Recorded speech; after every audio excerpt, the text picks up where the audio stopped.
Allahu Akbar, Allahu Akbar, Allahu Akbar, Allahu Akbar, Allahu Akbar, Allahu Akbar, Allahu Akbar, Allahu Akbar, Allahu Akbar. La ilaha illallah wallahu akbar. Allahu Akbar walillahil hamd. Assalamualaikum warahmatullahi wabarakatuh dan salam sejahtera.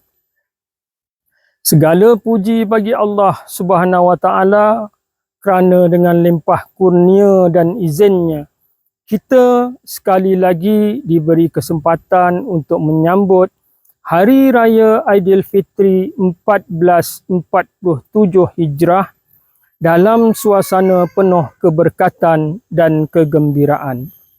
Saya Muhammad Rizwan bin Muhammad Yusof selaku Presiden Pertubuhan Al-Sirat Malaysia dan pengurus Baitul Ridwan Rehab Center dengan penuh rasa rendah hati ingin mengucapkan Selamat Hari Raya Aidilfitri, maaf zahir dan batin kepada seluruh umat Islam, khususnya kepada warga pertubuhan, para penghuni, kaki tangan serta semua yang sentiasa menyokong usaha dakwah dan kebajikan yang kami jalankan.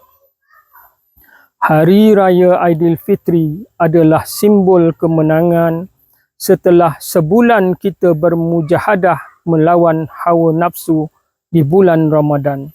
Ia juga menjadi waktu terbaik untuk kita memperbaiki hubungan, menyemai kasih sayang serta mengukuhkan ukhuwah sesama insan.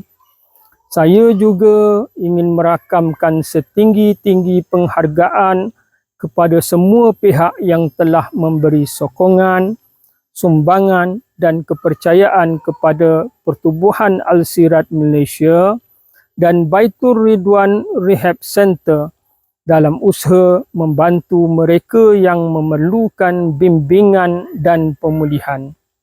Semoga segala amal kebajikan ini diberkati dan diterima oleh Allah Subhanahu wa taala.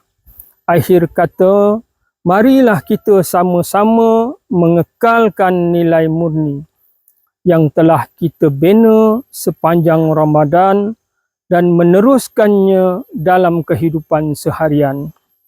Selamat Hari Raya Aidilfitri, maaf zahir dan batin.